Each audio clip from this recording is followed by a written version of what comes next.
grabar. Vamos a ver el módulo bueno, a cerrar con el módulo número 3 y el módulo número 4. A ver si ven la pantalla que estoy compartiendo. Sí, ok. Vale.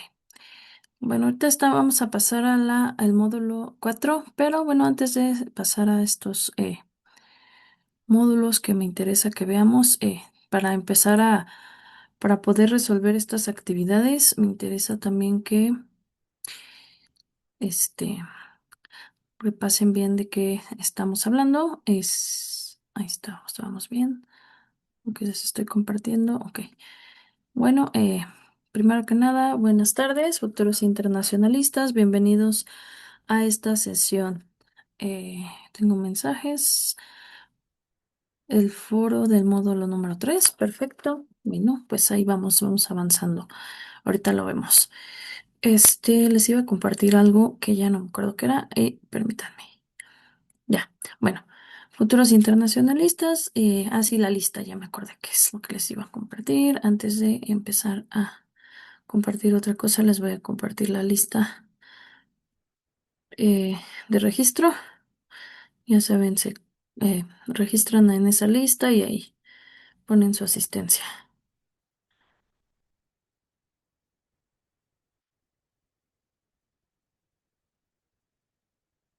correspondiente a este día y ya, ¿vale?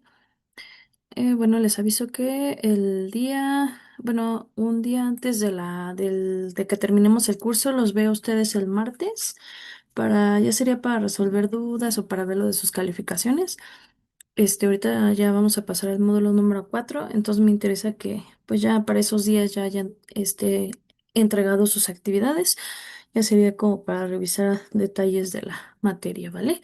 Entonces los vería el martes 16 de junio, va a ser el único día que voy a cambiar con ustedes, por favor. Este, que sería el último día que nos veríamos, ¿vale? Bueno, ya dando este aviso parroquial, voy a continuar con el módulo, ¿vale? Bueno, en este día vamos a ver qué onda, qué es lo que estábamos haciendo ¿cómo se dice? El módulo número 4, perdón, el módulo número 3. ¿Qué es lo que estábamos viendo, no? Hasta el día de hoy, ustedes, bueno, han investigado, debatido y entregado sus foros, la mayoría, y tareas de los primeros módulos. Hoy, bueno, mi objetivo no es como dar las instrucciones de lo que ya hicieron, sino entregarles una resolución académica de sus trabajos y conectar sus hallazgos con nuestro incidente crítico, que es la cuenca del río Santiago, ¿verdad? En el módulo 1 veíamos los conceptos de las balanzas de pagos. Esto ya lo deben de tener un poco ya pues dominado. Veíamos ¿qué se trataba? Bueno, es el termómetro de nuestra soberanía. Bueno, llevándolo al incidente crítico, recordamos que en los años 80 y 90 México sufría una crisis de deuda y necesitaba dólares, que es la inversión extranjera directa para equilibrar su balanza. La decisión política fue trágica, pero clara, ¿no? De regular nuestra protección ambiental. Se utilizó la naturaleza, lo que son nuestros ríos y tierras, como un subsidio para atraer a las empresas extranjeras. La falla no fue de mercado, la falla fue del Estado que abdicó de su soberanía para regular las externalidades negativas, con tal de atraer el capital. Eh, entonces, pues, qué sería lo negativo de ahí? Pues lo negativo son las externalidades, ¿no? Sí, la abdicación es la renuncia a su soberanía, este, formalmente del Estado, ¿no? Se podría decir en pocas palabras. Y vemos un poquito a ver si ya les compartí a ustedes este video, si no, de una vez lo comparto. Es un repaso para que ustedes puedan resolver su última tarea, que todavía no se las voy a compartir, pero para que vayamos viendo cómo se va a resolver. Entonces, vamos a ver este video sugerido que son las externalidades negativas. Ya vimos que es una externalidad y todo eso, ¿no? Pero es para recordar bien de qué estamos hablando. ¿Hace cuánto que quieres vender tu auto? Uf. En esos 6 meses. ¿Sabes por casualidad qué cosa es una externalidad? Quiero ponerte dos ejemplos para que intuyas el concepto. Imagínate tú que estás estudiando concentrado para un examen y de repente comienza a sonar la alarma de un carro que está cerca a ti. La alarma no te deja concentrar. El ruido de la alarma te está generando un daño, te está generando un costo porque no te deja estudiar bien. Pero tú no has participado de la compra de ese auto, ni de la compra de esa alarma. Ese daño que la alarma le genera a un tercero se llama externalidad. Te pongo un segundo ejemplo. Imagínate tú que dejemos la educación al libre mercado, solamente al libre mercado. Entonces solamente podrían estudiar aquellos que pueden pagar. Muchos se quedarían sin estudiar. Y siempre es mejor una sociedad más educada que una sociedad menos educada. Por lo tanto, el mercado falla en ambos casos. Fíjate que en el primero falla porque la persona cuya alarma está sonando y te está generando un problema por el cual no puedes estudiar, no está asumiendo el costo que te genera. En el caso de la educación, simplemente el mercado solo no está arreglando el problema de que todos deberían educarse. Entonces se llaman fallas de mercado. La externalidad es una falla del mercado en que se afecta a un tercero, en los dos ejemplos de manera negativa, aunque podría ser también de manera positiva. Imagínate tú que todos cuidemos los parques y las veredas. ¿No te daría una sensación mejor de que todo anda bien? Eso sería una externalidad positiva. Que haya una vacunación para todos es positivo. ¿Ok? ¿Por qué? Porque el que no se vacuna, y me refiero acá a cualquier tipo de enfermedad, puede contagiar a un tercero. Entonces, eso es una externalidad positiva. ¿Cuál es la idea? ¿Que la falla del mercado se puede arreglar en términos privados? La respuesta es sí. Pero me interesa más comentarte que es el Estado el que tiene que intervenir para mejorar y para corregir esa falla del mercado. En educación, provee educación pública. Con las vacunas, vacunas para todos. Con la alarma, entonces, los municipios, ¿qué es lo que hacen? Declaran ilegal perturbar la paz. Entonces se supone que ahí el gobierno local, el municipio, tendría que multar a ese auto por el ruido que está haciendo y por el daño que te genera. Lo mismo pasa cuando tú te pones en un auto, estás siguiendo un auto y hay un auto adelante que bota humo que tú tienes que respirar, ¿ok? Y te hace daño. Entonces, como tú eres el tercer afectado, el Estado regula eso a través, por ejemplo, de las revisiones técnicas, por poner un ejemplo. Y uno puede pensar en muchísimos ejemplos más. Quiere decir que el libre mercado se enfrenta a fallas. La externalidad es una de esas fallas. En otros videos veremos otras fallas del mercado. Mi nombre es Carlos Parodi. Este es el segmento Así o Más Fácil. Un pequeño espacio en el que aclaramos conceptos simples de economía que sirven para entender mejor qué es lo que pasa en todos los países y sobre todo en nuestra vida diaria. Vale. Entonces, bueno, ya vimos que estas externalidades, estamos viendo a grandes rasgos esta parte de las externalidades. Bueno, este video, bueno, les confirma visualmente cómo el costo de la contaminación de las empresas, por ejemplo, en Jalisco, terminó siendo pagado por la salud de los ciudadanos. Esa sería la externalidad.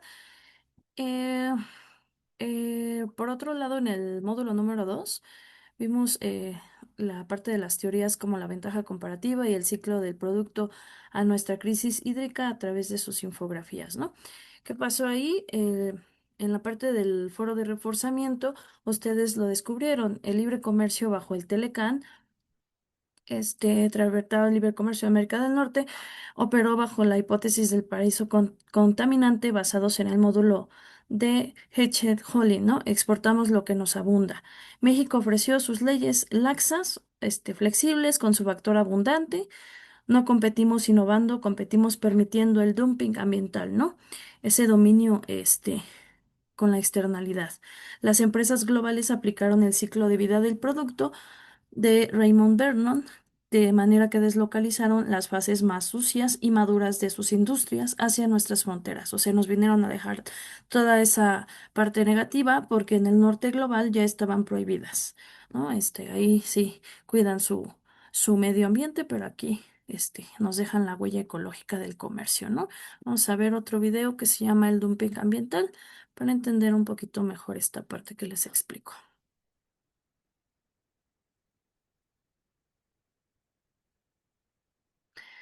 Es la huella ecológica, el dumping ambiental, no la encuentro, pero primero les pongo la huella ecológica. Así es como hicimos que nuestro flujo de trabajo empiece a fluir con Monday.com. Le dio a nuestro equipo un... Muy buenas a todos y bienvenidos a Ecología Verde. En este nuevo vídeo descubriremos qué es la huella ecológica. La huella ecológica nos permite evaluar el impacto que tiene una actividad concreta sobre nuestro medio ambiente comparado con la capacidad que posee el medio y así poder definir si una actividad es sostenible o no. Actualmente se consumen más recursos y se producen más residuos que la biocapacidad del planeta de asimilarlos, por lo que se deben tomar medidas para disminuir esta huella ecológica. ¿Para qué puede ser útil la huella ecológica? El objetivo primordial es saber si una determinada zona del planeta puede soportar un proceso productivo concreto y asimilar los residuos que genere en el tiempo, sin provocar daños al medio ambiente. Cálculo de la huella ecológica. A la hora de determinar la huella ecológica debemos tener en cuenta algunos factores: el crecimiento de la población, la superficie del suelo fértil, la deforestación, el agotamiento de los recursos y el aumento del consumo. La huella ecológica se calcula así. Se calcula el tamaño del estudio y se va a estudiar la huella ecológica de un individuo, una familia, una ciudad o un país. Se calcula cuánta energía, alimentos, materias primas y suelo va a consumir esa población en la actividad realizada. La superficie de terreno es difícil de calcular, por lo que se usan tablas estandarizadas. Y por último, se suman todas las superficies y el resultado se divide por el total de la población seleccionada. La realidad de los análisis es que la huella ecológica total del planeta supera en un 30% su capacidad de asimilación. Esto nos avisa del ritmo tan acelerado de consumo de recursos y su distribución, por lo que es necesario tomar medidas para reducirlo. Y hasta aquí el vídeo sobre la huella ecológica. ¿Qué te ha parecido? Si te gusta. Y ok, ya vimos qué es la huella ecológica. Todos tenemos huella ecológica, todos dejamos huella ecológica. Eso fue a nivel global, pero en general también nosotros generamos pues contaminación,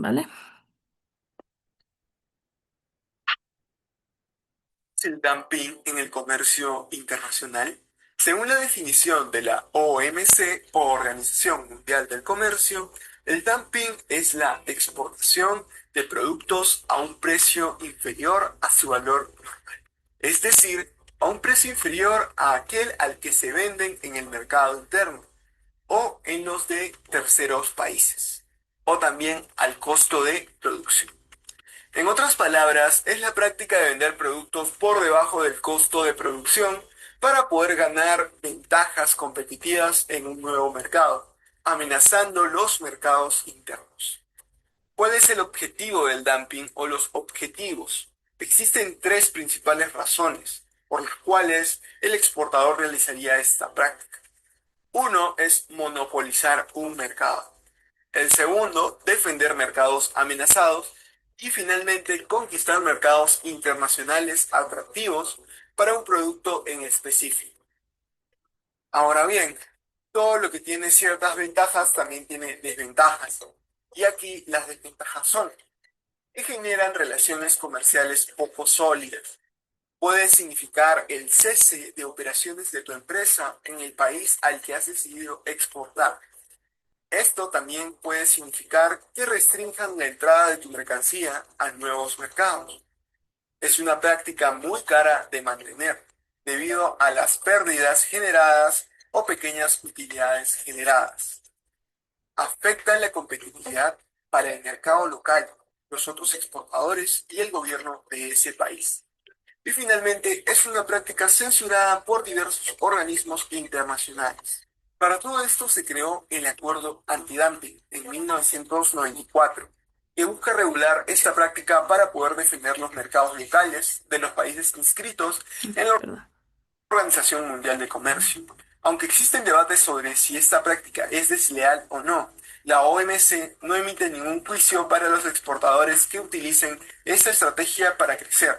Sin embargo, los empresarios locales o los gobiernos están autorizados a aplicar medidas contra el dumping cuando éste ocasione un daño a los productores nacionales. Para poder aplicar estas medidas, se tendrá que demostrar la existencia de dumping, calcular su magnitud y probar que se está haciendo daño a las empresas nacionales o existe un potencial para causar.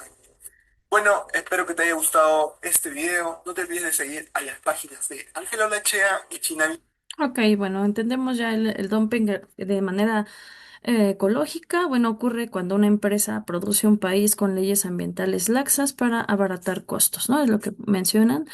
¿Qué es lo que hace? Contamina más y vende precios artificialmente bajos frente a competidores que sí otorgan, pues otros precios, ¿no? Que sí pagan por ser ecológicos. Entonces, la parte del monopolio se refiere a la estructura donde todos solamente quieren ser los únicos que controlan toda la oferta del bien, de un bien o un servicio sin que existan productos sustituidos o cercanos, ¿no?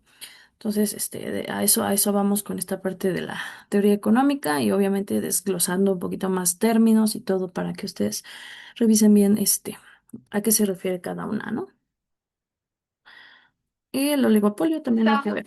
Essay on cat. Sorry. I'm an art history major. En un mercado de oligopolio, existen unos pocos vendedores dominantes de un producto o servicio, como pasa con las líneas de telefonía móvil, gaseosas o refrescos, aerolíneas, tarjetas de crédito, etc. La palabra oligopolio en sí indica esto. En el idioma griego, oligos significa pocos y polein significa vender. Pocos vendedores, oligopolio. El mercado está en oligopolio cuando se cumplen las siguientes tres condiciones. 1. Existen pocos vendedores dominantes y muchos compradores. 2. Los vendedores dominantes influyen en el precio. Y 3. La barrera de entrada es alta. Ok, vayamos un poco más a profundidad. Condición 1. Existen pocos vendedores dominantes y muchos compradores.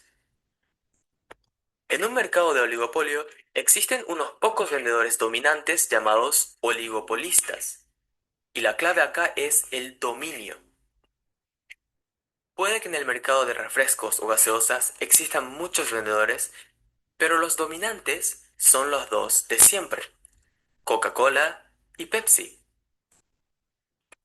Este dominio que tienen los oligopolistas les da la posibilidad de eliminar su competencia cuando así lo desee. En Perú existe una gaseosa llamada Inca Kola, que es literalmente una Coca-Cola amarilla. La empresa Inca Kola fue creada en el año 1935 en Perú por unos inmigrantes británicos.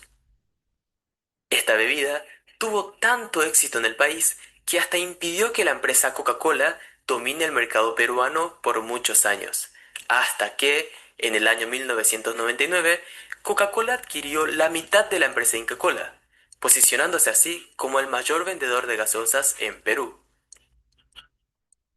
Así es como un oligopolista puede aprovechar su inmenso capital para dominar su mercado.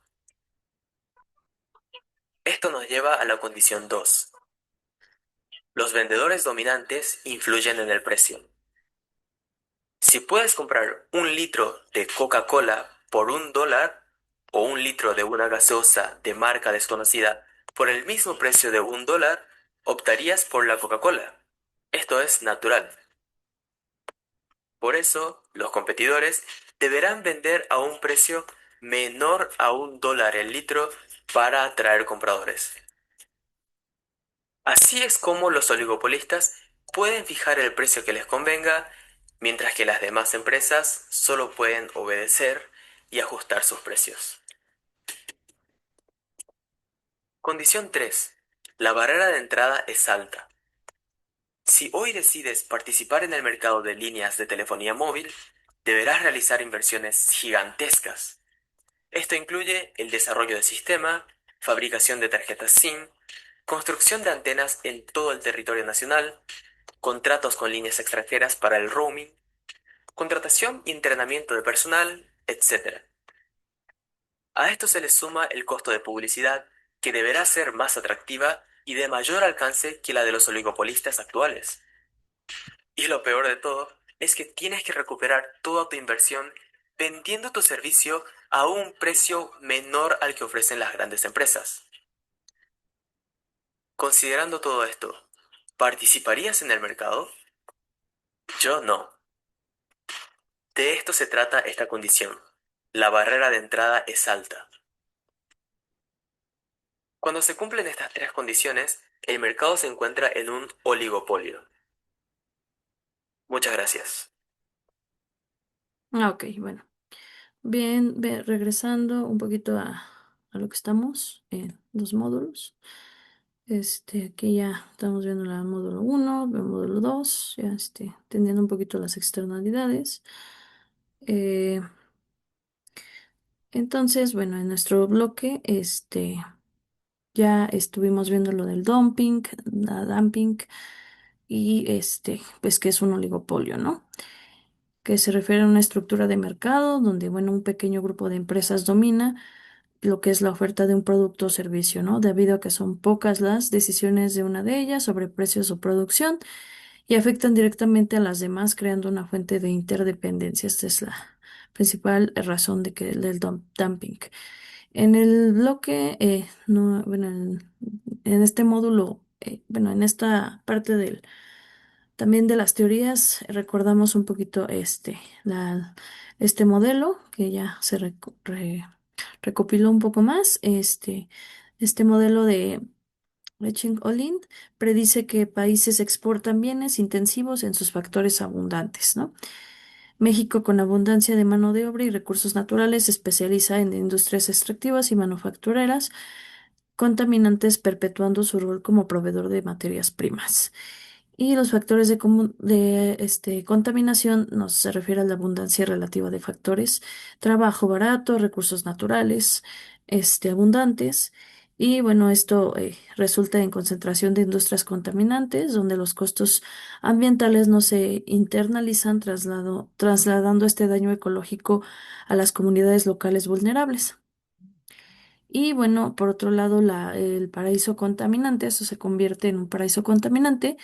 El paraíso contaminante nos dice cómo los países compiten por la inversión extranjera, por esta abundancia de recursos, porque no hay una regulación ambiental buena. Y bueno, México tiene sus estándares ambientales flexibles como ventaja competitiva para atraer industrias contaminantes, generando un círculo vicioso de degradación ecológica. Eso se refiere principalmente eso entendimos con las teorías, ¿no? Bueno, en ya vimos el dumping ambiental, la huella ecológica y por otro lado, pasando a nuestras explicaciones detalladas, bueno, pues entendemos el verdadero propósito, ¿no? De nuestra resolución, nuestras periferias, el centro periferia, y aquí el foro número 3 y el análisis estructuralista, ¿no?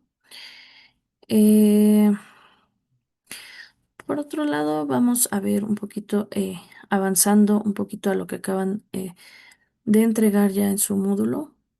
Déjenme ver si estamos aquí hablando de lo mismo. Así estamos hablando aquí ya de la parte del desarrollo. Ok, aquí hay varias cosas por analizar, pero bueno, en general nos hablaban también las de la resolución del su foro con el centro periferia. Entendemos la diferencia para alcanzar el desarrollo, que esta diferencia sustentable no es solo que el norte, o sea, el centro tenga más capital, es que el centro sostiene su alto nivel de consumo, extrayendo recursos de la periferia, que sería países como México y Latinoamérica, dejándolos, obviamente, estos desechos y la toxicidad. La sustentabilidad no llegará pidiéndole permiso al centro, sino logrando una transformación institucional interna que castigue la contaminación. Eso entendemos un poquito en el foro. Su tarea auténtica en Telecán contra Temec, ustedes analizaron la Comisión de Cooperación Ambiental. La conclusión, bueno, definitiva a la que todos debemos llegar es que el Telecán fracasó ecológicamente porque no tenía poder coercitivo. Oye, nuestro capítulo del Temec 24 sí permite aranceles de castigo si una empresa contamina para abaratar costos. Esa es la herramienta de la gobernanza moderna que deben defender en su futuro profesional. ¿Vale? El capítulo 24 del TEMEC. Y esto es lo que nos importa también revisar en esta presentación, pues vemos un poco más detallada la explicación.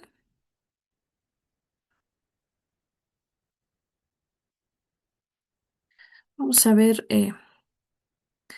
un poquito el Telecán contra la gobernanza ambiental.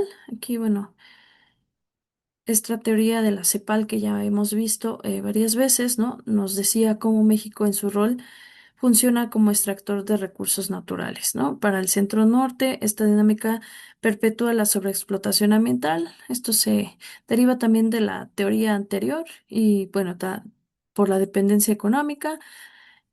Debido a que México pues es más dependiente, el intercambio desigual deteriora la sostenibilidad, mientras las ganancias del comercio se concentran en economías desarrolladas. Y bueno, ríos, obviamente se ve la parte de la simetría del sistema. Eh, Aquí, bueno, está un poquito la respuesta de su actividad. Veíamos el Acuerdo de Cooperación Ambiental de América del Norte. Pues tiene un fracaso como instrumento de la gobernanza, como ya lo mencionábamos, ya que sin mecanismos de sanción efectivos, las violaciones ambientales quedan impunes. La Comisión de Cooperación Ambiental carecía de poder vinculante, reduciendo su rol a recomendaciones ignoradas por los estados. Tenemos el capítulo 24 que nos puede servir, introduce obligaciones ambientales por primera vez. Ajá, esto es importante. Esto ya lo checamos. Incluye mecanismos de solución de controversias con posibles sanciones comerciales y requiere cumplimiento de leyes ambientales y, bueno, un compromiso multilateral como el Acuerdo de París. Esto es más serio. Y por otro lado, este mismo capítulo tiene limitaciones e implementación que dependen de la voluntad política y los recursos potenciales y es precedente para integrar al ambiente en comercio. ¿Cuál es el desafío? Pues lograr el equilibrio de la competitividad económica con protección ambiental efectiva. Ese es nuestro principal objetivo y en el caso de este incidente crítico, ¿verdad? Será la prueba de la eficacia del nuevo marco. Y pues es lo que estamos viendo ahorita. Por otro lado, avanzando un poco en el módulo número 3 y para terminar un poco esta parte, ahora, bueno, para cerrar, profundizando en los temas de nuestro contenido nuclear, desglosaremos las teorías, ¿no? Las teorías clásicas del desarrollo y la innovación. Contrapongamos a dos gigantes. Por un lado, tenemos a Joseph Schumpeter, quien establece que el desarrollo ocurre por la destrucción creativa, o sea, se refiere a la innovación tecnológica de los emprendedores. Y por otro lado, tenemos a Celso Furtado, que nos advierte que en América Latina esa innovación se atrofia porque nuestra economía se diseñó históricamente para exportar materia prima barata, no para inventar. Nuestro enlace con nuestro incidente crítico en este módulo es que las industrias en el río de Santiago no hacen destrucción creativa, no inventan filtros de cero vertidos, ¿no? Porque el sistema les permite tirar sus desechos químicos de manera gratuita. Veíamos, vamos a ver la visión de la estructura de Celso Purtado y del crecimiento y el desarrollo para cerrar este módulo número 3.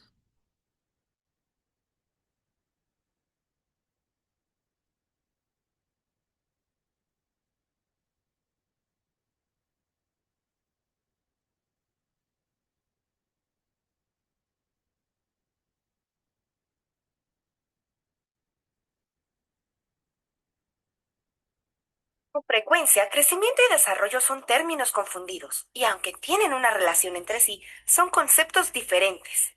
¿En qué consiste la diferencia entre estos dos conceptos? Así está la cosa. El crecimiento es el incremento del valor de la producción de bienes y servicios en un periodo determinado, generalmente de un año, cuyo indicador más representativo es el Producto Interno Bruto. Es un concepto cuantitativo que se debe a factores como el trabajo, el capital y la tecnología. Entonces, cuando una economía crece, aumenta el número de bienes y servicios que sus ciudadanos pueden consumir y disfrutar. Sin embargo, el crecimiento de la economía por sí solo no necesariamente se traduce en mejoras al bienestar de toda la población, a menos que sea sostenido y redistribuido.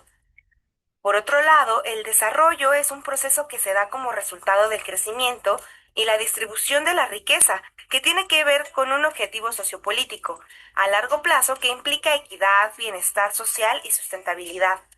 El desarrollo económico es un progreso en el nivel de vida de las personas que se observa en el sistema de salud, educación, infraestructura y esperanza de vida.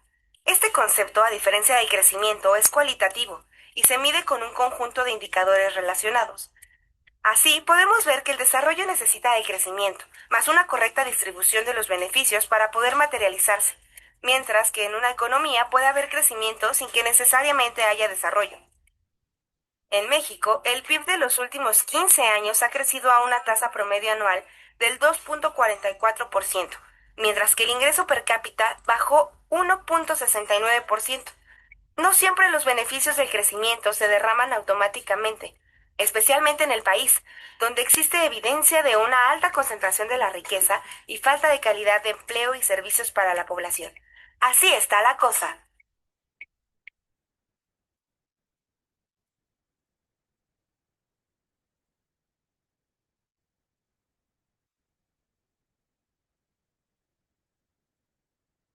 Ya, ya lo puse mal. Ujú.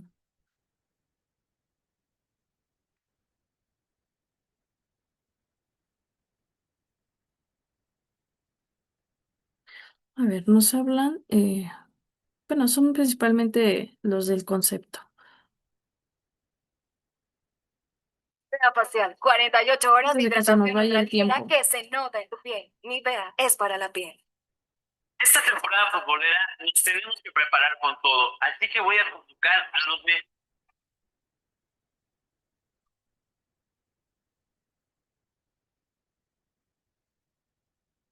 Muy buenas con todos. Bueno, este video tiene como la finalidad de analizar la temática de desarrollo y subdesarrollo propuesto por Celso Furtado. Antes que nada, Celso Furtado nace en el año de 1920 en Brasil. Se graduó de abogado en el año de 1944 y se doctoró en economía en la Universidad de París en el año de 1948. Posteriormente, en el año de 1949, se trasladó a Chile con la finalidad de trabajar en la CEPAL. Dentro de los aportes más significativos de este autor latinoamericano se encuentra su teoría, la teoría de subdesarrollo. Tiene un enfoque estructuralista y por ende también analiza detalladamente la formación histórica del subdesarrollo, que para él es importante entenderlo, y demostrando así de qué manera se fue extendiendo heterogéneamente el dinamismo europeo occidental hacia otros lugares del mundo, del cual resulta la creación de sistemas estructurales dualistas en las regiones ocupadas. De esta forma el autor tiende a entender el subdesarrollo como un proceso histórico autónomo. eh, no constituye una etapa necesaria de formación de los sistemas capitalistas. Además, el mismo subdesarrollo es un proceso heterogéneo desde el punto de vista estructural.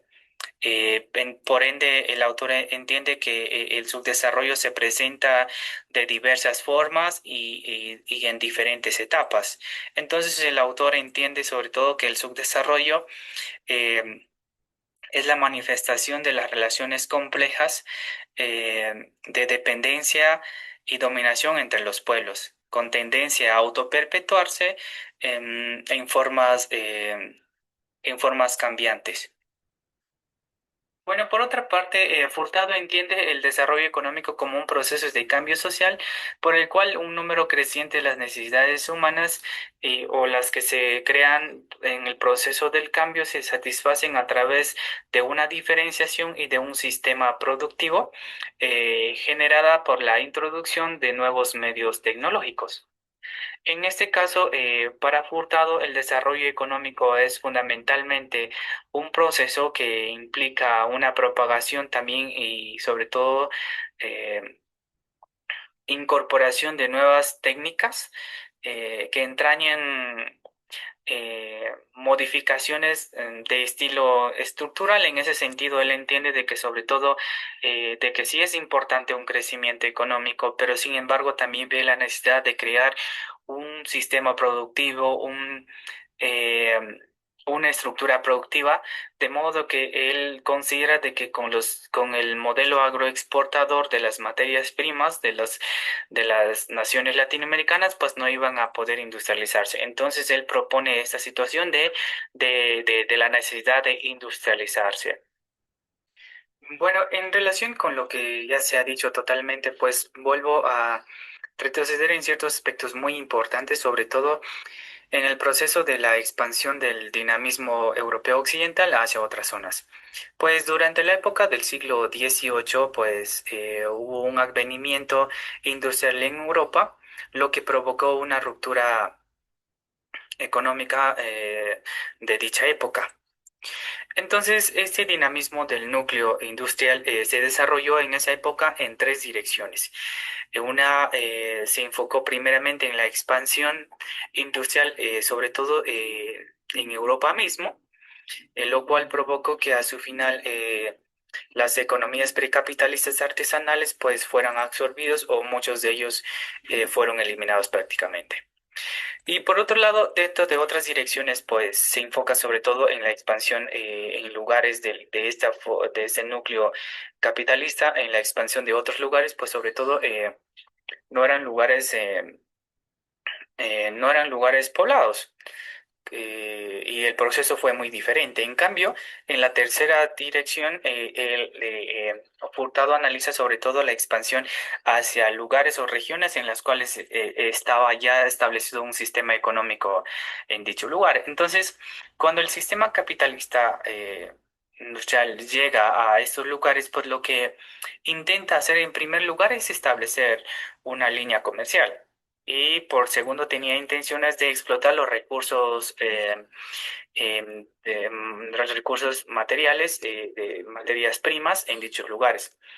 Entonces, en este proceso de implantación del sistema económico en dichos lugares, para Furtado no significó un cambio dentro de las estructuras económicas arcaicas en dicho lugar. Lo que pasó realmente con la expansión de estos límites capitalistas hacia otras regiones, lo que significó simplemente una hibridación económica. Es lo que se refiere, en lo que refiere Hurtado con lo que dice al dualismo, en la cual comenzaron a coexistir tanto el sistema capitalista por un lado y también el sistema preexistente en dicho lugar.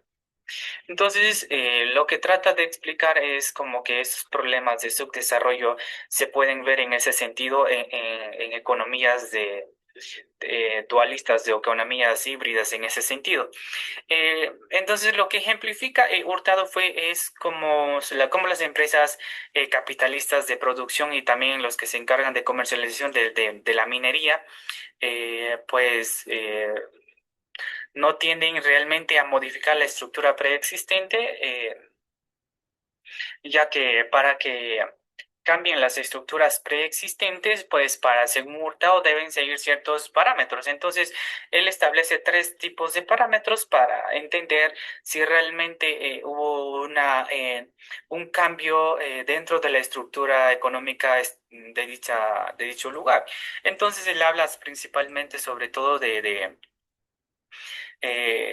la mano de obra, de la incorporación de la mano de obra dentro del proceso capitalista. Pero en cambio en esos lugares en los cuales si hablamos de la minería, pues en dicho lugar no pasó mucho, no hubo muchos cambios y sobre todo también habla de otro punto del nivel del salario. Pues el salario no se pagaba en relación a la producción de las empresas, más bien se pagaba las condiciones de vida en las cuales se encontraba en dicha región. Y por otro lado habla del impuesto, entonces del impuesto, pero en cambio durante las primeras etapas de la expansión del capitalismo, pues no tenían, eso no tuvo mucha importancia ya que las empresas estaban exentas de pagar impuestos, ya que muchas naciones querían sobre todo inversión extranjera y entonces para atraerlos pues no tenían que cobrar impuestos. De modo que sobre todo entonces como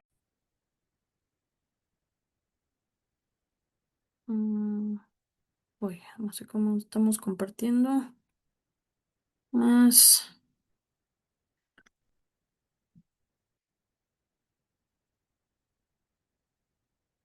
Regiones que ya estaban con una estructura económica establecida, pues no significó una modificación.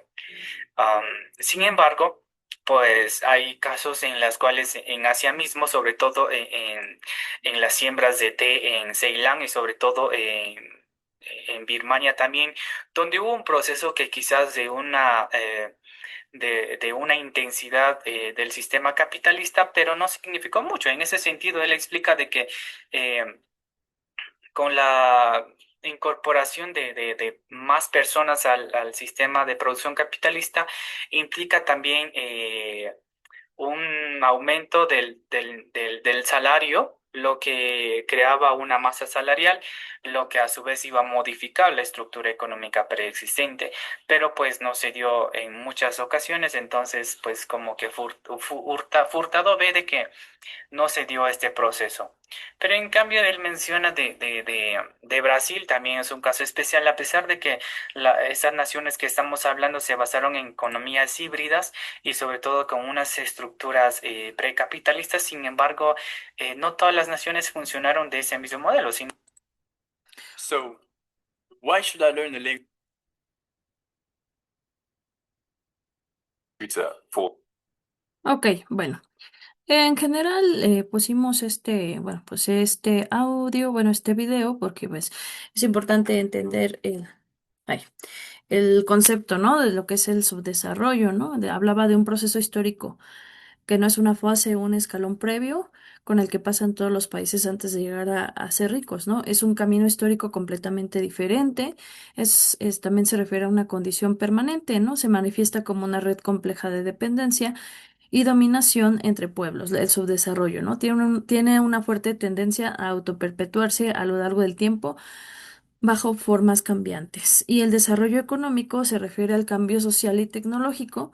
Es un proceso de cambio social donde, bueno, las necesidades de la población se satisfacen mediante un sistema productivo transformado por la introducción de las nuevas tecnologías, ¿no? Aquí vemos y las nuevas tecnologías, la industrialización obligatoria, por otro lado, para este autor el simple crecimiento económico no basta, ¿no? Los países latinoamericanos no pueden desarrollarse bajo este modelo agroexportador de solamente vender materias primas, ya que es indispensable crear una estructura industrial propia. Es de eso nos habla ese concepto principalmente, en este día, ¿no? El crecimiento y el desarrollo. En la evolución de la dependencia, por otro lado, tenemos la sobreexplotación y el sistema mundo, ¿no? Más allá de Presbych, debemos entender a otro autor como es Immanuel Wallerstein en su sistema mundo y a Rui Mauro Marini con la teoría de la dependencia avanzada donde, por ejemplo, Wallenstein ubica a México como una semiperiferia, amortiguamos la relación mundial, importamos alta tecnología del norte, pero a costa de la sobreexplotación, superexplotación, como dice el autor Marini, ¿no? La dependencia avanzada. Para nuestro incidente crítico, para que los capitalistas locales compitan globalmente, sobreexplotan a la fuerza de trabajo y la naturaleza, secando y envenenando cuencas enteras para mantener sus precios bajos en dólares, ¿no? Veíamos por otro lado el sistema mundo y la periferia global. Entonces, bueno, estas teorías es importante conocerlas porque pues, siempre las van a estar constantemente viendo y pues bueno, es el momento también como de profundizar un poquito en el tema, ¿no?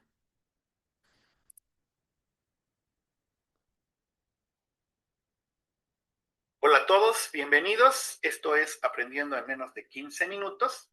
Yo soy el profesor Gilberto Pérez Argüelles y el título de este video es El Sistema Mundo de Immanuel Wallerstein.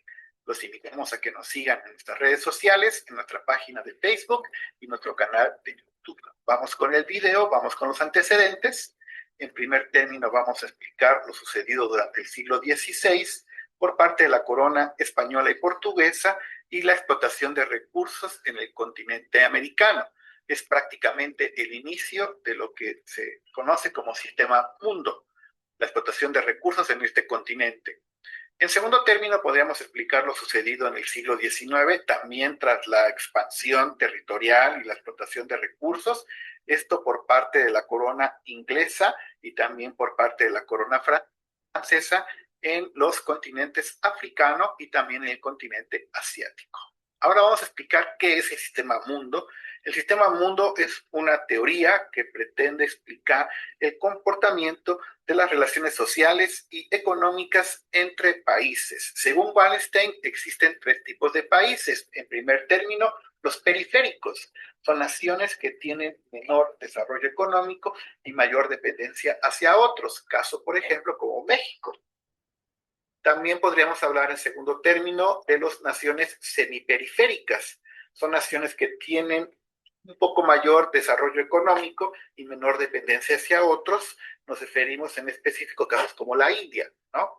Y en tercer término aparecen las naciones centrales, que son las naciones como el caso de Estados Unidos. Son naciones que tendrán el control y sobre todo esta situación de que prácticamente el mundo estará girando al ritmo de lo que dicen estas naciones, las naciones centrales. Vamos a algunas conclusiones. En primer término, tenemos que hacer mención de la injusticia que existe en el intercambio de bienes y servicios, en el intercambio de mercancías. La tecnología cada vez es más cara y la materia prima o fuerza de trabajo cada vez se paga a menor costo. En segundo término, también podríamos mencionar la situación de un mundo estático. Parece que el sistema mundo lo que provoca es que precisamente el mundo pues, no tenga cambios y que se perpetúe este dominio de las naciones centrales sobre periféricas y semiperiféricas. Y con esto prácticamente terminamos. Muchísimas gracias por su atención. Reiteramos la invitación a que nos sigan en nuestras redes. Bueno, nos habla del sistema mundo, ¿no? Nos habla de los procesos históricos de colonización y de explotación, no del siglo XVI, que se da inicio al sistema con la corona española y portuguesa mediante la explotación de recursos, ¿no? Nos habla del siglo XIX como un sistema que se consolida gracias a la expansión la expansión inglesa y francesa, ¿no? Esta se enfocó en explotar los recursos a los continentes africano y asiático. Nos habla del comportamiento de las relaciones sociales y economías mundiales, la cual divide a las naciones en tres categorías: las naciones centrales, las semiperiféricas y las periféricas. Las centrales son como Estados Unidos, países que poseen el control global. Prácticamente todo el planeta gira al ritmo y bajo las condiciones que dictan esas potencias. Las naciones semiperiféricas, son países como la India, que, bueno, se encuentran en una posición intermedia y tienen un desarrollo económico un poco mayor y experimentan una menor dependencia hacia otros países. Y, bueno, las naciones periféricas, es como México, son naciones caracterizadas por, bueno, tienen un menor desarrollo económico, son dependientes hacia el exterior. Eso nos habla principalmente. Bueno, aquí se señalan las realidades principalmente estructurales de la existencia del origen global. Nos habla del intercambio injusto de mercancías y nos habla principalmente de la asimetría comercial, ¿no? Debido a la tecnología que venden los centros que es cada vez más costosa, mientras que la materia prima o la fuerza de trabajo, o sea, que aportamos los países de la periferia, se paga con un costo menor, ¿no? Y cada vez menor. Y por otro lado, ya por último, el mundo estático nos habla del diseño del sistema mundo, que provoca que las estructuras globales tiendan a no cambiarse, se perpetúa de manera constante el dominio económico, así como el político de las naciones centrales sobre las periferias y semiperiferias. Eso nos habla principalmente este, este, esta parte de la dependencia del sistema mundo. Y para que los capitalistas locales compitan globalmente, sobreexplotan la fuerza de trabajo y la naturaleza, secando y, bueno, envenenando, como yo les decía, a las cuencas enteras para mantener sus precios bajos en dólares. Eso nos habla principalmente. Y por otro lado, ya nos hablaban ya también del desarrollo sustentable, de un informe Portland a la realidad, ¿no? Todo esto culmina en 1987 con este informe, Nuestro futuro común. La definición oficial, bueno, se refiere a satisfacer las necesidades del presente sin comprometer el futuro. Pero no caigan en el lavado de la imagen, ¿no? Las corporaciones afirman ser sustentables porque reciclan botellas, ¿no? Pongamos un ejemplo, ¿no? Alguna empresa por ahí que se, mientras vierten mercurio en el agua, ¿no? Podemos decir algunos ejemplos de empresas, que, inclusive presumen, ¿no? De, decir que sí son sustentables, pero bueno, con la pena no lo son, ¿verdad? Sustenta.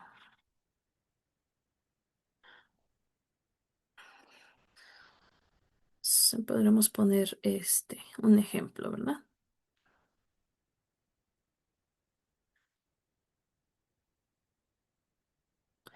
Algo rápido. ¿Qué nos dice, no?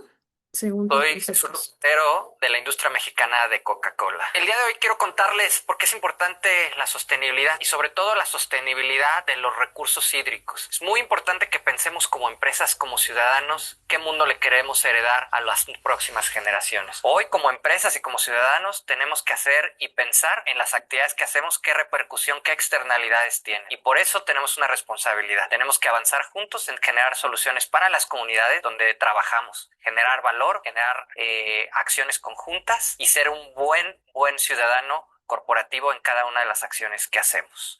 Y finalmente, quiero invitarlos al gran evento que estamos teniendo. Bueno, esto nos dice Coca-Cola, ¿verdad?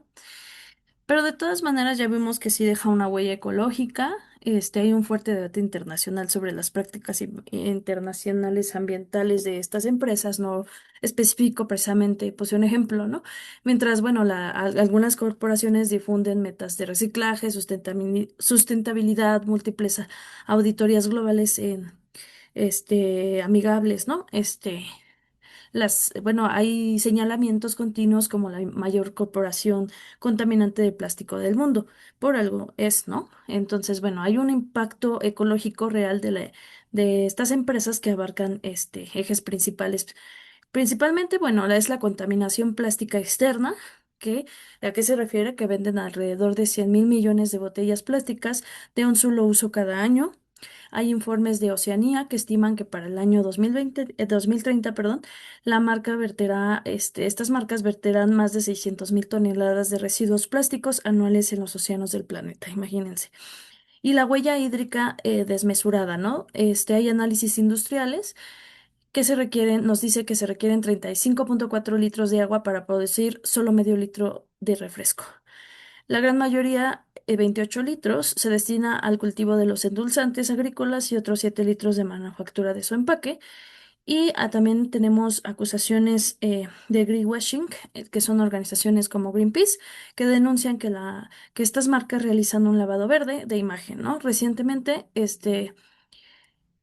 las empresas tiran de manera discreta su compromiso global de lograr el 25% de sus envases, por ejemplo, que fueran reutilizados para el 2030, y esto deriva en fuertes protestas sociales y demandas civiles. Bueno, solo lo dejo como reflexión, porque pues sí existe la huella ambiental, ¿verdad? Por otro lado, ya terminando casi nuestro módulo 3, en nuestro enlace al incidente, para que los capitalistas locales compitan globalmente, sobreexplotan a la fuerza de trabajo y la naturaleza, secando y envenenando cuencas enteras para mantener sus precios bajos en dólares. Ya vimos el sistema mundo, ya este video ya también nos queda un poquito más claro. Y en el desarrollo sustentable, eh, pues hablamos ya de no comprometer al futuro, ¿no? Nuestro incidente con esto del desarrollo sustentable, la verdadera sustentabilidad exige internalizar costos. Si limpiar el agua usada para hacer una llanta cuesta $50, la llanta debe costar $50 más o la empresa debe absorberlo. No pasarlo pues a la salud, ¿no? A los riñones de los niños en Jalisco. Y bueno, entendido a la perfección Ya les iba a mostrar el informe y los mitos del crecimiento verde, pero ya más o menos nos queda claro, ¿verdad? Sobre los mitos. Entendiendo a la perfección, pues vamos a ver ahora nuestro módulo número 4. ¿Quieren ver algo del módulo 3 o nos vamos al módulo número 4? Bueno, si no hay más comentarios, a ver. 4. Perfecto, Oscar. Gracias. Bueno, la economía mundial, ¿no? Llegamos aquí, bueno, siempre tengo una presentación, pero bueno, no siempre lo puedo mostrar del todo, pero miren, aquí ya pasamos a esta parte de nuestros análisis, la política comercial, el sistema financiero internacional, y bueno, esto es lo que vamos a ver ahorita, la trampa del PIB y todo esto. Bueno.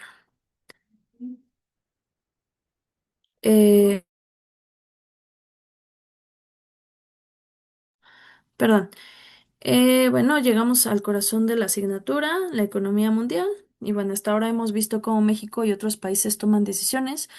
Pero bueno, viendo el tablero global completo, este, hagan sus anotaciones para que también entiendan su foro y su organizador gráfico que van a realizar. Hay que dominar algunos pilares fundamentales, ¿no? La globalización y la trampa del PIB. La economía es, bueno, la ciencia social que estudia el comportamiento económico de los seres humanos. Por extensión, bueno, la economía mundial es el conjunto de economías de todos los países de la Tierra. Y bueno, tradicionalmente la riqueza de un país se mide a través del Producto Interno Bruto, que es el conjunto de bienes y servicios producidos en un año, y el PIB per cápita, que bueno, dividido entre el número de habitantes, ¿no? Esto se refiere en general. Bueno, aquí entra lo que llamamos la trampa del PIB. Como internacionalistas, bueno, ustedes deben saber, eh, deben entender un poquito que el PIB es un indicador puramente cuantitativo y ciego, como ya lo estuvimos analizando un poquito, que no analiza la destrucción ecológica, no ve algunos puntos importantes que no solamente se refieren a la parte económica, ¿verdad? Y bueno, si una maquiladora en Jalisco produce millones en exportaciones, el PIB lógicamente va a subir. Y bueno, pareciera que estamos mejorando, pero el PIB no resta los costos de salud pública y ni la muerte de los niños en el río Santiago, ¿verdad? Ni la muerte de otras personas que ha ocasionado la contaminación. La globalización económica del siglo XX multiplicó el comercio, pero nos hizo caer en la trampa, bueno, de creer que el crecimiento financiero, tenía una justificación a la creación de infiernos ambientales. Entonces, bueno, para entender más o menos mm, de la mejor manera que es la globalización, igual les comparto contenido visual para observar bien de qué estamos hablando. ¿Atrapada en un trabajo rutinario y aburrido? ¿Quieres la oportunidad de comenzar de nuevo? Tech es una de las industrias en mayor crecimiento, con grandes oportunidades, altos salarios y la oportunidad. En la clase de hoy vamos a hablar de la globalización, pero antes de empezar, una adivinanza. Imagínate que me he ido a visitar un país del mundo. Miro a mi izquierda y veo a gente comiendo en un McDonald's. Miro a la derecha, gente pasando, bebiéndose una Coca-Cola. Los chicos adolescentes vestiendo ropa Nike, zapatillas Converse. Y pasa un coche con la música a toda pastilla y suena Enrique Iglesias. ¿En qué país del mundo estoy? Pues en efecto, lo que estás pensando, podría estar en cualquier país del mundo. Esto es, sin llegar más lejos, la globalización. La globalización es ese proceso que lleva ya ocurriendo unas cuantas décadas en donde cada vez hay una mayor integración e interdependencia entre los diferentes países. Y vemos cómo estamos llegando a un mercado único mundial, en donde cada vez en todos los países se consumen productos más parecidos. Bueno, ¿a qué ha contribuido esto? Porque en los últimos años este proceso de globalización ha ocurrido. En primer lugar, es porque ha habido un gran avance en los transportes. Hoy en día puedes pedir un producto en otro país y en 48 horas te llega a tu casa. Lo mismo ocurre con las personas. Cada vez es más fácil transportarse e ir de un país a otro, en ocasiones en unas pocas horas. Otro factor es el gran avance en las tecnologías de la información y la comunicación, las TIC, en especial Internet.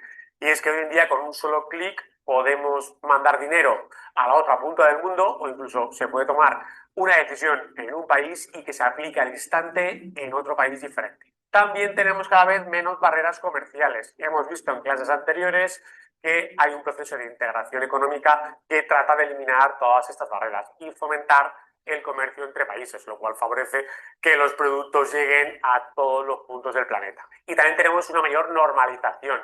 Se han adoptado para muchísimos países las mismas normas. Por ejemplo, ya en casi todos los países del mundo utilizamos el mismo cable USB o las mismas tarjetas con las que podemos comprar en prácticamente cualquier país. Una vez entendido esto, vamos a ver cuáles son los diferentes ámbitos en los que se traduce la globalización. El primero, y muy claro, es lo que se conoce como globalización comercial. Si vamos a las tiendas, podemos ver en las etiquetas de los productos que son procedentes de muchísimos países diferentes. Aquí uno de los grandes vencedores ha sido China. Esos productos made in China, pues obviamente están prácticamente en todos lados. Luego tenemos la globalización productiva. Antiguamente un producto se hacía prácticamente de principio a fin dentro de un país, pero hoy en día vemos cómo hay algunos productos con materias primas que proceden de muchísimos países diferentes. Ahí tenemos, por ejemplo, el iPhone, que utiliza materiales que vienen de muchísimos sitios distintos. E incluso algunas empresas, como también Apple, vemos que instalan sus fábricas en otro país diferente. Otros países en donde normalmente o están pagando salarios más bajos en las fábricas o tienen algunas leyes que les permiten producir y contaminar más de los que le permitirían en países más desarrollados. También tenemos la globalización financiera. Bueno, gracias a Internet y que en ocasiones existe poca legislación, es muy fácil poder invertir en cualquier lugar del mundo. Hoy en día, da igual donde estés, que puedes invertir en empresas de prácticamente todo el planeta. Y luego tenemos la globalización cultural. Debido a la publicidad, los medios de comunicación y el surgimiento de multinacionales, vemos que las culturas cada vez se parecen más entre sí. De ahí que, como hemos visto al principio, pues en muchísimos países la gente come McDonald's, bebe Coca-Cola, viste de Nike, Converse o Zara y escucha, pues, por ejemplo, la música de Enrique Iglesias. Y fruto de esto, el estilo de vida, las costumbres o la cultura de los diferentes países se está pareciendo cada vez más. Bueno, ¿qué efectos positivos y negativos puede traer la globalización? Vamos a empezar con los positivos. El primero es el aumento de la riqueza mundial. Gracias a toda esta globalización, muchos países han podido desarrollarse muchísimo, como es el ejemplo de China, Singapur o Corea del Sur, que han aumentado una barbaridad su nivel de vida en los últimos 50 años. También los consumidores se han beneficiado de poder tener una mayor cantidad de variedad de productos. Ya lo hemos dicho, podemos obtener productos de casi cualquier lugar del mundo. Y también tenemos una transformación social. La globalización ha puesto un poquito en escena pues algunos países en los que se vulneraban algunos derechos de niños, de mujeres o de trabajadores en general. Gracias a que esto ha tenido mucha más visibilidad, ha habido grandes avances en los últimos años. Bueno, pero obviamente, como yo siempre digo, no todo es color de rosa y tenemos una serie de inconvenientes. El primero es que favorece a las grandes multinacionales, esas grandes empresas que cada vez pueden vender más y en más países y por tanto acumulan gran poder y riqueza. Un ejemplo tenemos con el conocido GAFAM, es decir, Google, Apple, Facebook, Amazon y Microsoft, que en el año 2020 pudieron ingresar más de un billón de dólares. Otro problema es que las crisis se extienden mucho más rápido de un país a otro. Ya lo vimos en 2008 con la crisis financiera que estalló en Estados Unidos y rápidamente se trasladó por todo el mundo, y lo hemos visto ahora con la crisis del COVID-19, que empezó en China y en pocos meses ya teníamos millones y millones de contagiados por todo el planeta. Otra desventaja es que perjudica sobre todo a los más pobres, es decir, aquellos países más pobres que tienen empresas que no pueden competir con las grandes multinacionales y que por lo tanto ven como tienen muy difícil su desarrollo. Es decir, que aunque la riqueza ha aumentado mucho, en ocasiones se ha concentrado solo en unos pocos países y vemos cómo otros siguen en la más profunda pobreza extrema. Y por último es que los estados están perdiendo poder, porque estas grandes empresas multinacionales cada vez decimos que son más poderosas y son capaces de incluso imponer condiciones, ya que amenazan a los países con irse de allí y llevarse a todos sus trabajadores. Y por ese motivo cada vez está habiendo un mayor debate sobre esta globalización. Ya hay algunas personas que están planteando si no son demasiados inconvenientes. Bueno, pues este interesante debate lo vamos a dejar para otra clase. Nosotros lo vamos a dejar aquí, viendo que, por supuesto, que hay ventajas, pero que también hay algunos inconvenientes, que siempre es bueno pensar en todos los aspectos. Como te digo, terminamos aquí y nos vemos en la siguiente clase. Ok, pues miren, hay una infinidad de conceptos, pero bueno, es importante conocer los más importantes que nos menciona nuestro incidente crítico, digo, nuestro contenido nuclear del módulo, que bueno, es importante. Ya estoy en el módulo 2, no, estamos en el módulo 4. Bueno, la política comercial y las herramientas del Estado. Por otro lado, estamos por conocer esto de la política comercial y las herramientas de Estado. Nos va a ayudar muchísimo a entender a qué se refiere con esto. Y vimos también lo de las teorías. Ay, ¿por qué me regresé otra vez con el módulo 2, chicos? Estoy según yo aquí, ya lo estoy regresando otra vez en las teorías. Dije, no, esto ya lo vimos. Estamos arrancando ya para la última fase. Entonces, bueno, nuestra globalización del siglo XX nos dan también varios videos. Aquí también el intercambio y cuáles son sus ventajas, ¿no? También el proteccionismo y sus ventajas. Y por otro lado, nos da también otras definiciones. Pero bueno, hablemos un poco de la política comercial. Ahorita les digo. Comercial, ¿no? La globalización del siglo XX. Bueno, ¿qué es la política comercial? Bueno, históricamente nos surge de la necesidad de los estados de regular las importaciones, exportaciones, para defender su soberanía. Esta determina las relaciones económicas entre lo que son los gobiernos, las empresas y el resto del mundo. Dependiendo de su apertura, un país adopta el librecambismo. ¿Qué significa el librecambismo? Es suprimir barreras. O el proteccionismo, que es proteger el mercado interno. Estas dos definiciones nos van a dar también aquí una entrada importante para la globalización. Bueno, este librecambismo es una filosofía económica. Esta defiende la libre circulación de mercancías y servicios y capitales entre los países, y lo que va a hacer es eliminar cualquier obstáculo que ponga el Estado. ¿Y de qué manera va a funcionar? El gobierno, bueno, suprime las barreras arancelarias, lo que son los impuestos a la importación, y las barreras no arancelarias, que son las cuotas o permisos. Eh, Aquí, bueno, los productos extranjeros entran al país a competir libremente con los productos nacionales. ¿Y cuáles son sus ventajas? Hay precios más bajos, al haber más competencia, los productos bajan de precio, más variedad, los consumidores tienen acceso a bienes de todo el mundo y más eficiencia obliga a las empresas locales a modernizarse y a ser mejores para no quebrar. Unas de las desventajas aquí son la destrucción de industrias locales. Si las empresas nacionales no pueden competir con precios bajos, de corporaciones extranjeras quiebran, ¿no?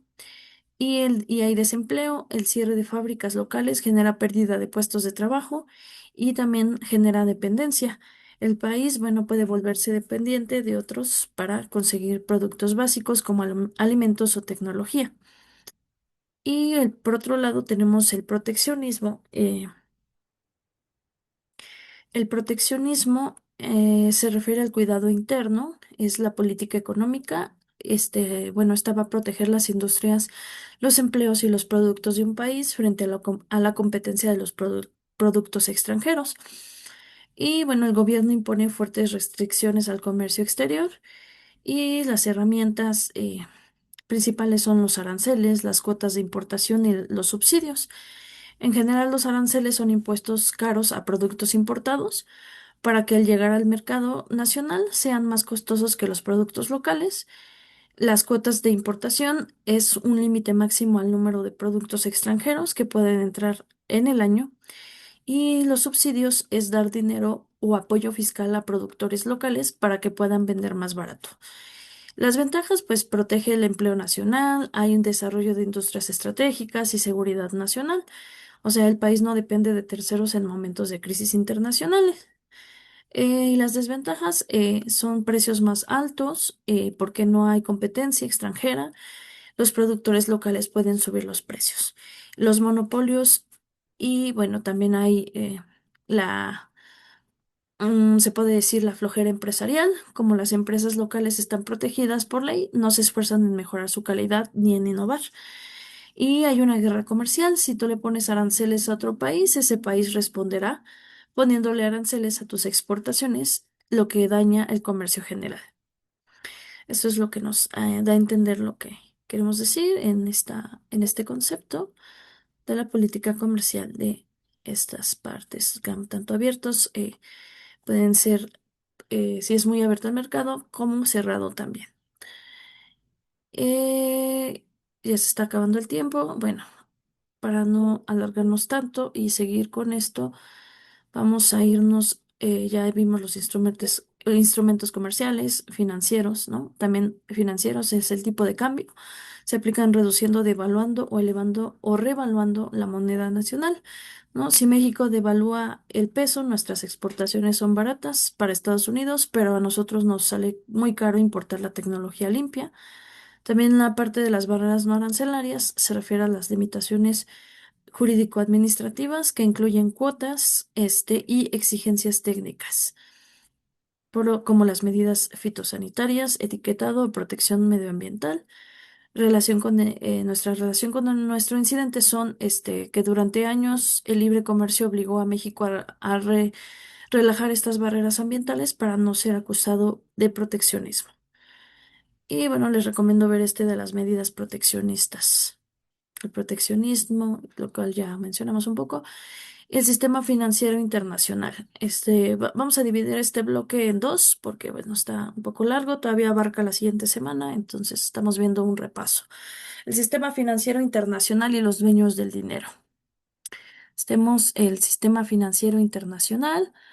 Este, Vamos a ver esta parte del sistema financiero internacional y los dueños del dinero. El sistema financiero internacional, bueno, se refiere al conjunto de instituciones públicas, que lo que son bancos centrales, secretarías y privadas que proporcionan, bueno, los medios de financiamiento a la economía mundial.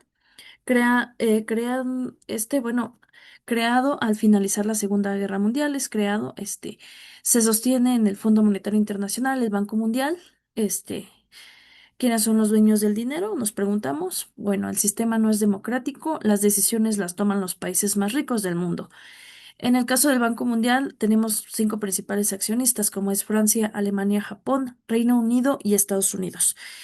Ellos, bueno, tienen el poder directo de nombrar a cada uno a un director ejecutivo. Son estas potencias las que dictan a quién se le presta el dinero y bajo qué condiciones. El Fondo Monetario Internacional, por un lado, su objetivo es evitar las crisis en los sistemas monetarios, así como dar financiamiento temporal para problemas de la balanza de pagos. Y bueno, a cambio de prestar esos dólares, históricamente, bueno, ha exigido ajustes estructurales, como es recortar el gasto público, que es lo que no queremos. Bueno, la desventaja es que deja a los países como nuestro país sin dinero para inspeccionar y defender sus ríos. El Banco Mundial, por su lado, fue creado para reconstruir bueno, tras la guerra y bueno, la reconstrucción tras la guerra pasada y bueno, asiste a países en desarrollo, ¿no? Esta Segunda Guerra Mundial y hoy asiste a países en desarrollo, o sea, se creó para poder generar o ayudar a estos países. Por otro lado, nos da también una ventaja importante, por ejemplo, bueno, en esta Segunda Guerra Mundial, Hay varias conferencias, ¿no? De fundaciones aquí, por ejemplo, estamos hablando del Banco Mundial. Esta se genera tiene un contexto histórico en la conferencia del Bretton Woods en 1944 y habían 44 naciones aliadas y bueno, decidieron diseñar el nuevo orden económico y financiero después de la posguerra y nació oficialmente con el nombre de Banco Internacional de Reconstrucción y Fomento, que era el BIRF, y ahora es el Banco Mundial. Y su institución hermana es el Fondo Monetario Internacional y estos van a vigilar el sistema monetario y evitar las crisis financieras globales.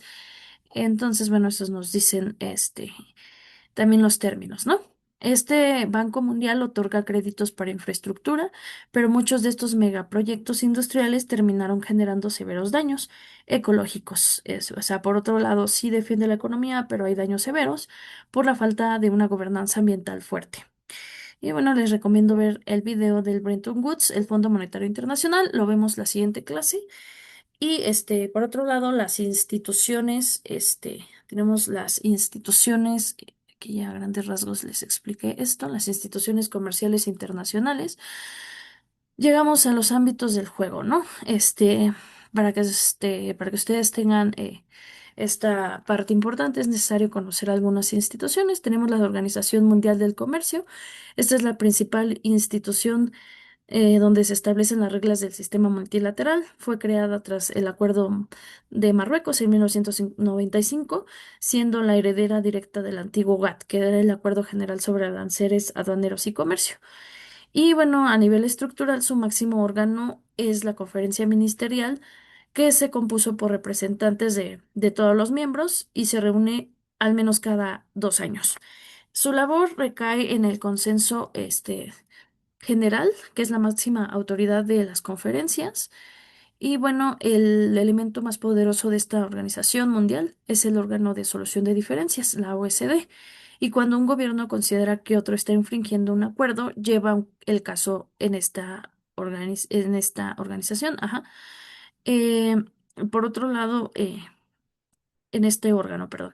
Lo crucial es que las decisiones del órgano de solución de diferencias son vinculantes, son obligatorias y solo pueden rechazarse mediante un consenso absoluto.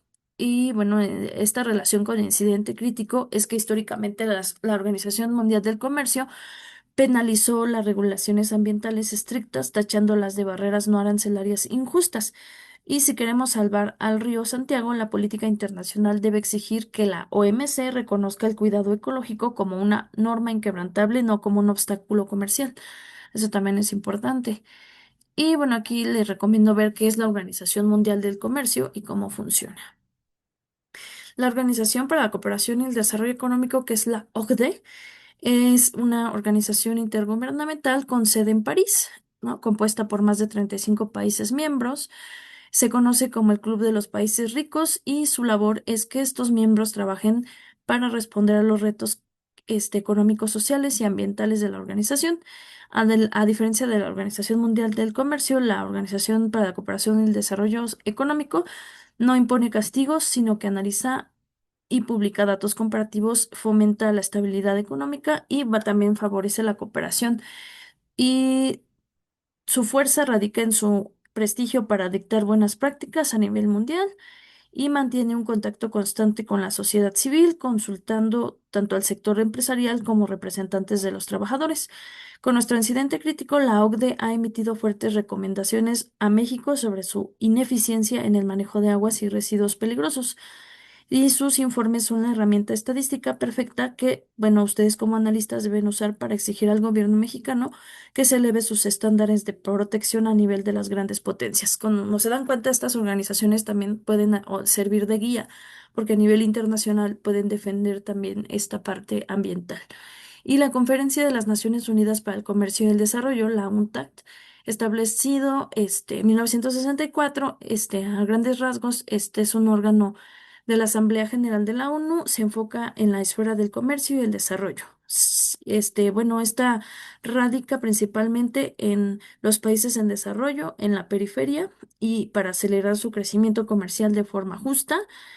y ellos coordinan el tratamiento de los temas como las finanzas, la tecnología, la inversión, la sostenibilidad. Y lo que hace es buscar ayudar a los países del sur, como México, a resolver los problemas derivados de la globalización y a integrarse en igualdad de condiciones. Su órgano es de más alto nivel, es la conferencia ministerial y se reúne cada 4 años para formular respuestas de política global y fijar el mandato de la organización. En relación con el incidente crítico, esta Conferencia de Naciones Unidas para el Comercio y el Desarrollo, es la trinchera, ya nos queda menos de un minuto diplomática de América Latina. Por último, me voy a conectar, si gustan, 5 minutos para ver lo de sus actividades. Los países como México deben de liderar la exigencia de transferencia tecnológica limpia. Entonces, la UNCTAD también nos va a servir mucho para la parte de la sustentabilidad. Y vamos a la siguiente clase a ver el grupo de del G20, ¿vale? Entonces, en esta parte cerramos con esto y ya casi concluimos, ¿vale? Para ver sus actividades. Mientras, vámonos con las actividades en lo que nos vamos en el módulo número 4. Bueno, el foro de reforzamiento nos dice lo siguiente. Ok, foro de reforzamiento de la economía mundial y la política medioambiental. Nos explica y nos pide lo siguiente. Nos da indicaciones detalladas de la actividad, ¿no? Análisis de materiales y recursos de apoyo. Eh, Iniciamos el debate del cierre de nuestro curso analizando la estructura de la economía mundial. El comercio internacional ha impulsado el crecimiento productivo, pero ha generado severas problemáticas ecológicas, como ya vimos. Como futuros internacionalistas, deben comprender cómo las decisiones de las instituciones financieras, tales como el Banco Mundial y el Fondo Monetario Internacional, repercuten directamente en los recursos naturales y el bienestar de las poblaciones. Para realizar esta actividad con éxito, alcanzar el puntaje máximo de la escala de evaluación, sigan las siguientes indicaciones. Indicaciones detalladas. Análisis de materiales y recursos de apoyo. Bueno, antes de emitir su postura, revisen el contenido teórico del módulo 4 y el video del TV UNAM titulado Simbiosis, Medio Ambiente. En el Telecan analicen críticamente cómo los tratados comerciales regulan o en su defecto omiten la protección ambiental. Respuesta a los planteamientos centrales. Respondan con argumentos sólidos y fundamentalos a las siguientes dos preguntas. La primera, mencionen daños ambientales del desarrollo a nivel mundial, ¿no? Les piden cuáles son los daños ambientales provocados por el desarrollo económico a nivel mundial. No solamente decir contaminación, ¿no? Deben de hablar de la alteración metabólica global, la deforestación extractivista y utilicen el río Santiago como ejemplo de zona de sacrificio creada por la expansión industrial maquiladora. Y la segunda es cómo han sido abordada la problemática ambiental por parte de las instituciones financieras internacionales. O sea, cómo abordan estas instituciones financieras internacionales el problema ambiental. Y aquí deben argumentar de manera crítica que instituciones como la OMC históricamente tacharon a las leyes ambientales de barreras no arancelarias. El Banco Mundial o el Fondo Monetario Internacional hoy hablan de bonos verdes, pero siguen financiando extractivismo. Pues sí, apóyense en el video Simbiosis que está en la plataforma. Su análisis debe ser impecable y con 2 referencias APA. Explicación, Esta explicación nos va a dar también algunos puntos importantes de que tienen que tener en cuenta. Redacción académica y de cada una de sus respuestas debe estar estructurada bajo la metodología del párrafo encuadrado, la cual consta de 3 partes obligatorias. Lo que es la idea principal, presenten su argumento o postura central en letras negritas, desarrollo o sustento, bueno, aquí pues no es forzoso, pero sí es sugerido, desarrollo o sustento, aporten datos estadísticos, con textos teóricos de los autores revisados como Samuelson o hechos históricos que fundamenten su postura. Conclusión, cierren el párrafo conectando el análisis con la importancia que esto tiene para las relaciones internacionales. Tenemos la inclusión del apartado crítico, sustenten sus respuestas incluyendo al menos 2 fuentes de consulta confiables citadas en este formato que pedimos. Interacción y réplica académica, revisen la aportación al menos de 2 de sus compañeros de grupo, ¿vale? Retroalimentación de sus participaciones, llámenos por su nombre y debatan complementando sus ideas con base en lo que ya vieron.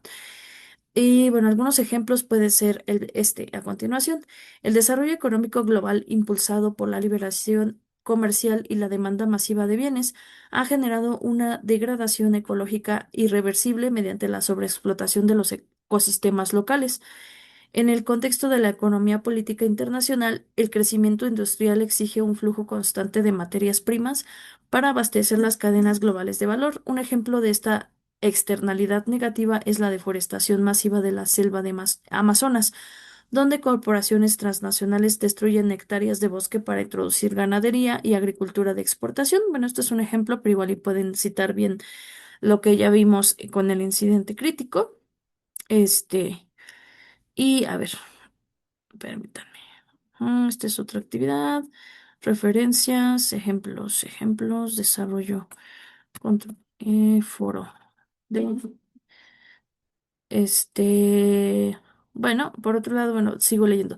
De acuerdo con Samuelson y Nordhaus, el mecanismo de mercado por sí solo no asigna un valor económico ni un precio a los bienes públicos globales como el aire limpio o la biodiversidad, lo que provoca que las empresas traten a la naturaleza como un insumo del costo cero, generando fallas de mercado a escala internacional.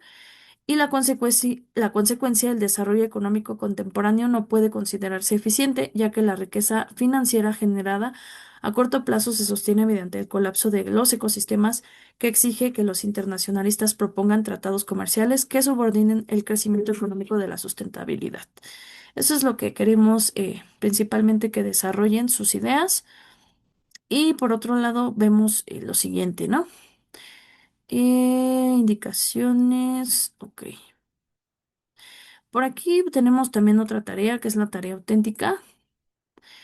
Tarea auténtica, legislación y ambiental en el Telecán. Revisa tu contenido de este módulo. Ay, ¿por qué me estoy regresando? Perdón, chicos. Ya estoy regresándome. La economía mundial. Bueno, contenido del módulo 4. Elabora un organizador gráfico, mapa mental conceptual o cuadro sinóptico en el software gratuito de tu preferencia. Mapa mental, ¿verdad? Ok, relacionado a la economía mundial del libre comercio y el deterioro ambiental. Nuestro incidente crítico, cómo estructurar un mapa de excelencia, ¿no? El centro de su mapa debe ser la economía mundial. Bueno, sigo. Dice, integra la información más relevante del módulo y relaciona con el incidente crítico, libre comercio y deterioro ambiental en América del Norte. Sube tu organizador gráfico en la nube y genera un vínculo abierto desde la aplicación gratuita. Elabora un documento con lo siguiente: portada, introducción, desarrollo, referencias y guarda tu archivo en PDF con esta nomenclatura. Ok. Recursos. Aprendamos a hacer un organizador gráfico. Ajá. Bueno, eso es lo que nos pide. De ahí, del centro de su mapa debe ser la economía mundial. De ahí deben salir ramas hacia las instituciones globales como el Fondo Monetario Internacional, la Organización Mundial del Comercio y las cadenas globales de valor. Estas ramas deben conectar directamente con los tratados de libre comercio. Aquí en el foro de dudas, para que no haya mucho problema con esta tarea, pues traté de poner también algunas explicaciones de su tarea auténtica. Aquí ya explicamos. Aquí bueno, tenemos algunos ejemplos, ¿no? Pero bueno, aquí tenemos aquí un ejemplo, ¿no?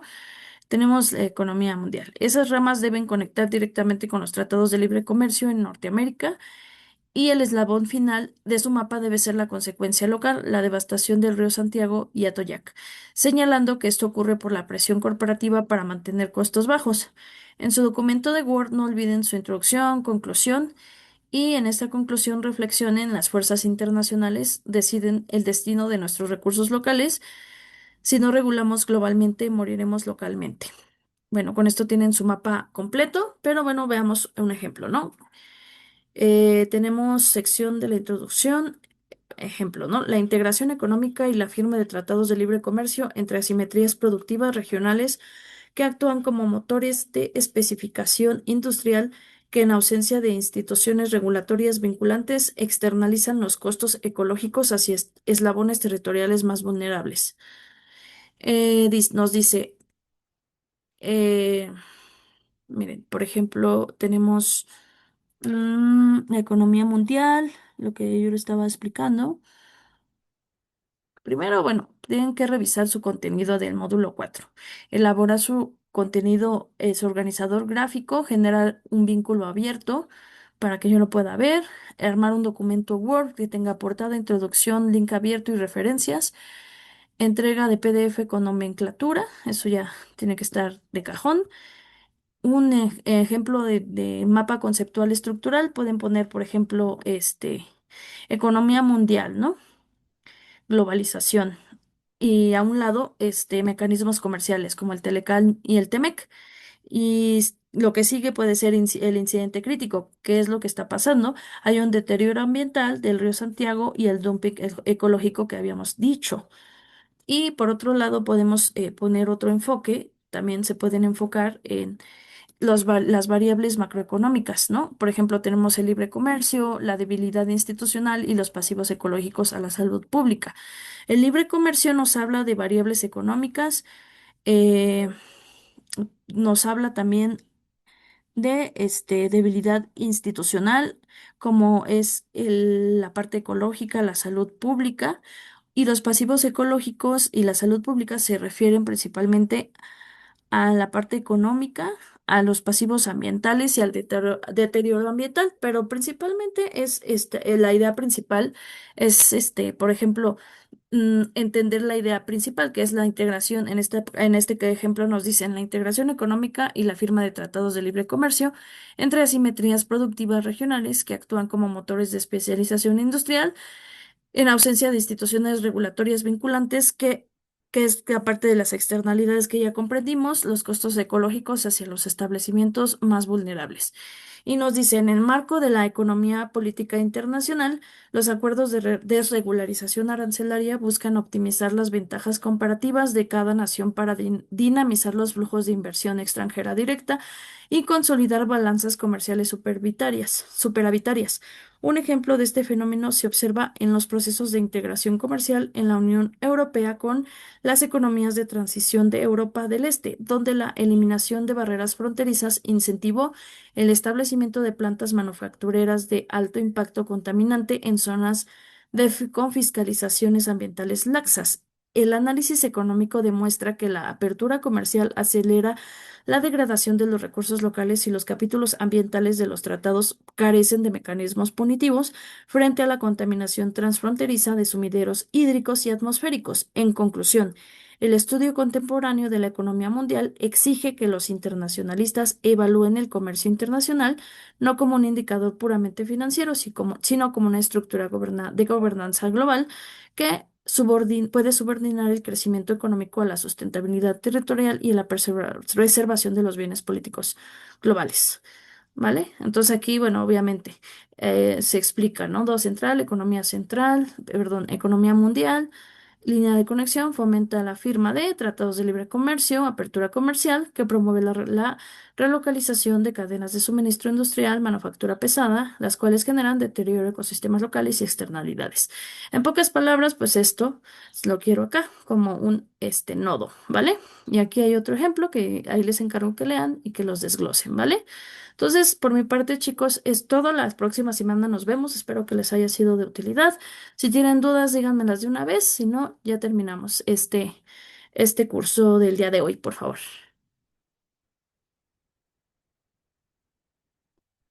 Muchas gracias. Hasta luego. Muchas gracias a ti, Oscar. Bonita tarde a todos.